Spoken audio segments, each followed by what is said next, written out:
नमस्कार, आप देख रहे हैं GLCC न्यूज़ और मैं हूं आपके साथ फरहान। किसान आंदोलन एक लंबे समय तक चलता रहा, सरकार से अपनी मांगें पूरी करवाने की कोशिश कर रहा था।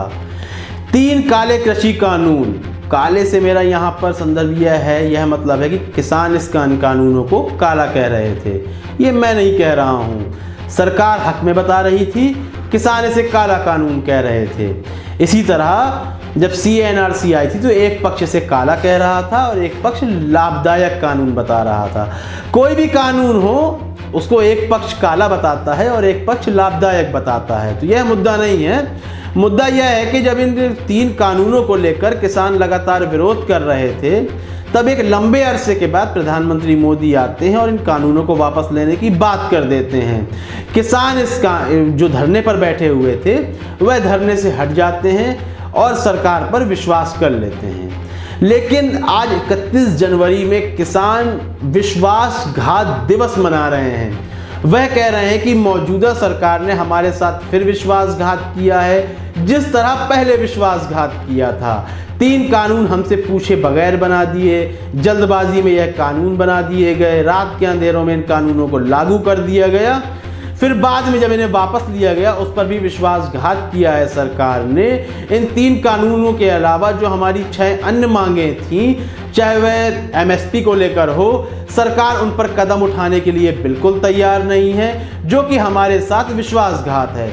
इस बात को लेकर, इस विश्वासघात को लेकर किसान संयुक्त मोर्चा ने राष्ट्रपति रामनाथ कोविंद को चिट्ठी भी भेजी है और उस चिट्ठी में यह कहा है कि आपके हस्ताक्षर के द्वारा ही यह कानून खत्म हुए थे और जो हमने बातें रखी थी उसमें विश्वास दिलाया गया था, आपके हस्ताक्षर के द्वारा हमें विश्वास दिलाया गया था कि हमारी सारी मांगें पूरी की जाएंगी, चाहे वह किसानों पर FIR का मामला हो, चाहे वह शहीद किसानों को मुआवजा देने का मामला हो। यह हमें विश्वास दिलाया गया था। लेकिन अब यह मौजूदा सरकार विश्वासघात करती हुई नजर आ रही है।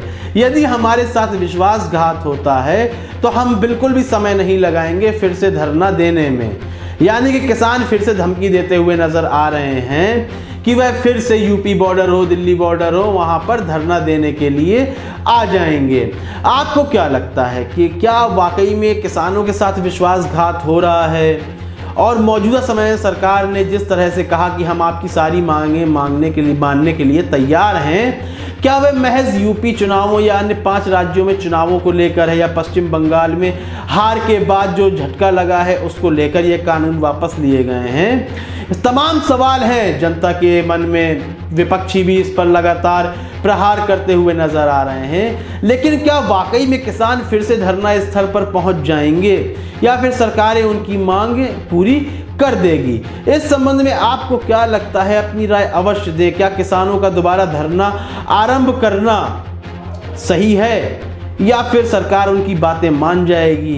इस संबंध में अपनी राय कमेंट सेक्शन में अवश्य दें। कार्यक्रम को लाइक करें, ज़्यादा से ज़्यादा शेयर करें और चैनल को सब्सक्राइब अवश्य कर दें। तब तक के लिए इजाज़त दीजिए। धन्यवाद।